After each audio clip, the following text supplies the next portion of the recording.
Hello guys, स्वागत है मेरे एक और रिएक्शन वीडियो में। दोस्तों, अगर आपको मेरा वीडियो पसंद आए तो प्लीज़ एक लाइक कर दीजिए और एक प्यारा सा कमेंट करके बताइए कि आपको वीडियो कैसा लगा।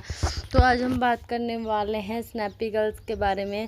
स्नैपी गर्ल्स अभी बहुत ही डिप्रेशन में थी। उसके बाद में जब वो वीडियो पर लिख रही थी कि आज ये लास्ट रोना है, इसके बाद में मैं कभी नहीं रोऊंगी, कभी उदास नहीं होऊंगी और अपने बच्चियों के लिए जीवन जीऊंगी। लेकिन कुछ लोगों को उनका खुश रहना भी राज नहीं आता है, उनको वापस दुखी करना चाहते हैं। इसलिए कुछ लोग हैं जिनको मिर्ची लगी है और वो लोग इतने भड़क रहे हैं सोशल मीडिया पर आकर के बता नहीं सकते। खुद के घर पर तो ध्यान नहीं देते हैं, दूसरों के घरों में टांग अड़ाने के लिए आ जाते हैं। यह कहावत तो आपने सुनी होगी। इसीलिए ये लोग जो स्नैपी गर्ल्स है उसके घर में आग लगाने का बराबर काम करते हैं। यहाँ तक कि वो थोड़ी सी खुश होती है तो उन्हें वापस दुखी या मरने के लिए डिप्रेशन में डाल दिया जाता है। जैसे ही वो डिप्रेशन से थोड़ा बाहर निकलने वाली थी, छोटी जीजी का वीडियो तुरंत आ गया। लेकिन उनकी कोई सहमति में तो वीडियो आया नहीं कि भाभी आप स्ट्रॉन्ग रहो, या किसी सहारा देने के ऊपर कोई वीडियो नहीं आया। यहाँ तक कि उन्होंने भी अपनी ही जो सपना के लिए किया था, उन्होंने जो उसमें ही अपने वीडियो में खुद का ही गुणगान गाया है, ना कि सपना जी ने जो एफर्ट्स उनके लिए किए थे वो कोई ऐसा कोई वीडियो नहीं बनाया है उनके बारे में कि हाँ आखिरकार भाभी ने भी मेरे लिए सब कुछ किया।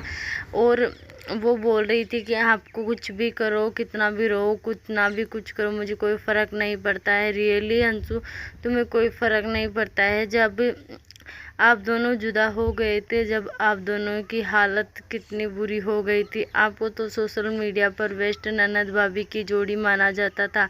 लेकिन वो इतनी पक्का प्यार, जो इतना गहरा प्यार, इतने सालों का प्यार एक पल में ही कैसे टूट गया है, ये सोच कर भी हमें ऑडियंस को बहुत बुरा लगता है कि आखिरकार दो इतने प्यार करने वाले जो एक दूसरे से 5 दिन तक नहीं रहे थे। सपना आपसे मिलने चली गई थी, 5 दिन भी नहीं निकले थे। लेकिन अब ऐसा क्या हुआ है आप दोनों के बीच में, जो कितने भी दिन हो गए लेकिन आप बात करना भी पसंद नहीं करते हो। आखिरकार तुम दोनों की लड़ाई थी तो आप दोनों ही घर से गए थे, तो आप दोनों को ही घर में वापस आना था, ना कि आप अंशु अकेले आए हो।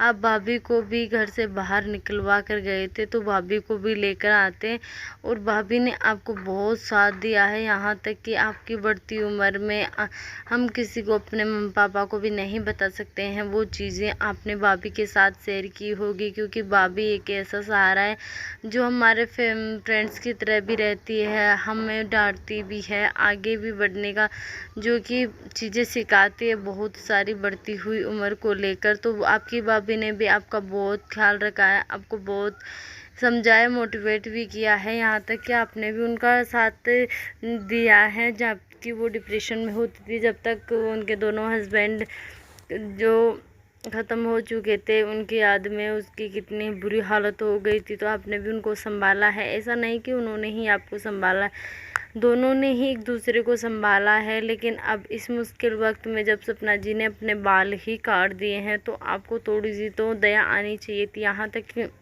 आप बोल रही कि हम तो फ़ोन भी करते हैं।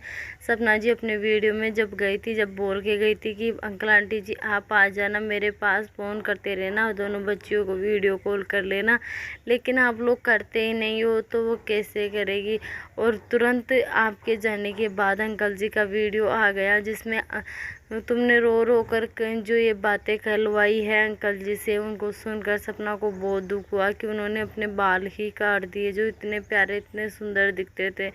जो आन बान होती है औरत के, श्रृंगार होता है उसके बाल, लेकिन उन्होंने भी उसके बाल ही कटवा दिए। यार शर्म आनी चाहिए आप लोगों को, ऐसा नहीं बोलना चाहिए था। वो दोनों पोतियाँ उनकी है, उनका पूरा हक है उनके दादा दादी के ऊपर, उनके पापा की ज़मीन के ऊपर, सभी के ऊपर उनका जितना हक सबसे ज़्यादा उनका है, क्योंकि वो वारिस है उनकी, दोनों हस्बैंड्स की दोनों वारिस है, तो उनका ही है पूरा हक। और ये बीच बीच में जो आप कहलवा देती है अंकल से, जो आपकी जो बुरी बातें सपना जी बोलती हैं आपको कभी भी, या फिर आप सपना जी को बोलते हो तो वो बोल देती है, वो बातें आप बुलवाते हो ना तो बहुत दर्द होता है, और जब वो सुनते हैं ना तो सोचते हैं कि मेरे बारे में गंदा ही बोलती है, इसलिए आपने नेगेटिविटी बढ़ दी है अपने भाभी के खिलाफ़। तो प्लीज़ आप ऐसा ना करें, अच्छे से रहे।